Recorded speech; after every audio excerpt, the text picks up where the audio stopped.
بیٹیاں زحمت نہیں رحمت ہیں۔ ایک شخص کے یہاں صرف بیٹیاں تھیں۔ ہر مرتبہ اس کو امید ہوتی کہ اب تو بیٹا پیدا ہوگا، مگر ہر بار بیٹی ہی پیدا ہوتی۔ اس طرح اس کے ہاں یکے بعد دیگرے 6 بیٹیاں ہو گئیں۔ اس کی بیوی کے ہاں پھر ولادت متوقع تھی۔ وہ ڈر رہا تھا کہ کہیں پھر لڑکی پیدا نہ ہو جائے۔ شیطان نے اس کو بہکایا، چنانچہ اس نے ارادہ کر لیا کہ اب بھی لڑکی پیدا ہوئی تو وہ اپنی بیوی کو طلاق دے دے گا۔ اس کی کچھ فہمی پر غور کریں، بھلا اس میں بیوی کا کیا قصور؟ رات کو سویا، اس نے عجیب و غریب خواب دیکھا۔ اس نے دیکھا کہ قیامت برپا ہو چکی ہے، اس کے گناہ بہت زیادہ ہیں جن کے سبب اس پر جہنم واجب ہو چکی ہے۔ لہذا فرشتوں نے اس کو پکڑا اور جہنم کی طرف لے گئے۔ پہلے دروازے پر گئے تو دیکھا کہ اس کی ایک بیٹی وہاں کھڑی تھی جس نے اسے جہنم میں جانے سے روک دیا۔ فرشتے اسے لے کر دوسرے دروازے پر چلے گئے، وہاں اس کی دوسری بیٹی کھڑی تھی جو اس کے لیے آڑ بن گئی۔ اب وہ تیسرے دروازے پر اسے لے گئے، وہاں تیسری لڑکی کھڑی تھی جو رکاوٹ بن گئی۔ اس طرح فرشتے جس دروازے پر اس کو لے کر جاتے، وہاں اس کی ایک بیٹی کھڑی ہوتی جو اس کا دفاع کرتی اور جہنم میں جانے سے روک دیتی۔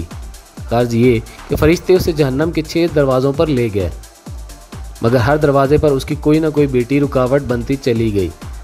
اب 7واں دروازہ باقی تھا۔ فرشتے اس کو لے کر اس دروازے کی طرف چل دیے۔ اس پر گھبراہٹ طاری ہوئی کہ اس دروازے پر میرے لیے رکاوٹ کون بنے گا؟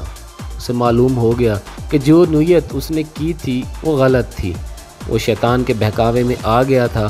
انتہائی پریشانی اور خوف و دہشت کے عالم میں اس کی آنکھ کھل چکی تھی، اور اس نے رب العزت کے حضور اپنے ہاتھوں کو بلند کیا اور دعا کی کہ اے اللہ مجھے 7ویں بیٹی عطا فرما۔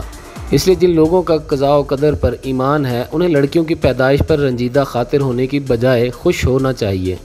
ایمان کی کمزوری کے سبب جن بد عقیدہ لوگوں کا یہ تصور بن چکا ہے کہ لڑکیوں کی پیدائش کا سبب ان کی بیویاں ہیں، یہ سراسر غلط ہے۔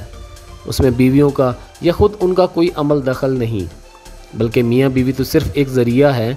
پیدا کرنے والی ہستی تو صرف اللہ وحدہ لا شریک ہے۔ وہی جس کو چاہتا ہے لڑکا دیتا ہے، جس کو چاہتا ہے لڑکی دیتا ہے، جس کو چاہتا ہے لڑکے اور لڑکیاں ملا کر دیتا ہے، اور جس کو چاہتا ہے بانجھ بنا دیتا ہے۔ ایسی صورت میں ہر مسلمان پر واجب ہے اللہ تعالیٰ کی قضاء و قدر پر راضی ہو۔ اللہ تعالیٰ نے سورہ شورى میں ارشاد فرمایا ہے کہ آسمانوں کی اور زمین کی سلطنت اللہ تعالیٰ ہی کے لیے ہے۔ وہ جو چاہتا ہے پیدا کرتا ہے، جس کو چاہتا ہے بیٹیاں دیتا ہے اور جسے چاہتا ہے بیٹے دیتا ہے، یا پھر لڑکے اور لڑکیاں ملا جلا کر دیتا ہے، اور جسے چاہتا ہے بانجھ کر دیتا ہے۔ وہ بڑے علم والا اور کامل قدرت والا ہے۔